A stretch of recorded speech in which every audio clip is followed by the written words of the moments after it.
నమస్తే అండి. నా పేరు doctor DVR Reddy, senior homeo consultant in Sneha homeopathy. ఈరోజు మనము పురుషుల శృంగార సామర్థ్యానికి సంబంధించిన ఆరోగ్య సూత్రాలు తెలుసుకుందాం. అంటే ఏ విధంగా మనం ఆహారం అలవాట్లు కానీ తర్వాత ఏం చేస్తే శృంగార సమస్యలకు దూరంగా ఉండొచ్చు అనేది మనం తెలుసుకుందాం ఈరోజు. ముఖ్యంగా శృంగారం అనేది మధ్య వయస్సులో చాలా ఇంపార్టెంట్. అంటే 20 years నుంచి మొదలుపెట్టుకుంటే 45-50 years వరకు చాలా ఇంపార్టెంట్ అన్నమాట. సో ఇలాంటి వాళ్ళు ఏం చేయాలంటే ఏజ్ గ్రూప్ వాళ్ళు సాధ్యమైనంత వరకు డయాబెటీస్ రాకుండా దూరంగా ఉండడం, అంటే ఆల్కహాల్, స్మోకింగ్ ఇట్లాంటి అలవాటు లేకుండా, పాన్ పరగ్ కానీ ఇలాంటివి అలవాటు లేకుండా చూసుకోవడం. రెండవది వచ్చేసి మంచి ఆహారపు అలవాట్లు. మూడవది వచ్చేసి నిద్ర, సరైన కంటికి సరిపోయినంత నిద్ర ఉండాలి.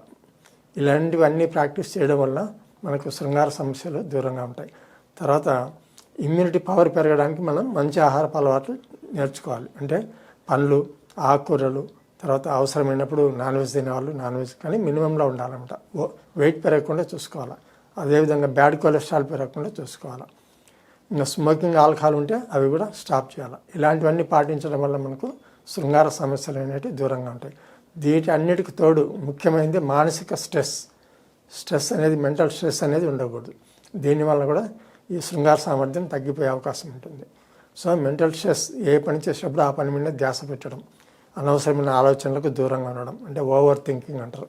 ఇలాంటివి కూడా మనిషిని కుంగదీస్తాయి అన్నమాట. ఇలాంటి సమస్యలు రాకుండా దీనికి అన్నిటికి తోడు ఇంకొకటి ఎక్సర్సైజ్.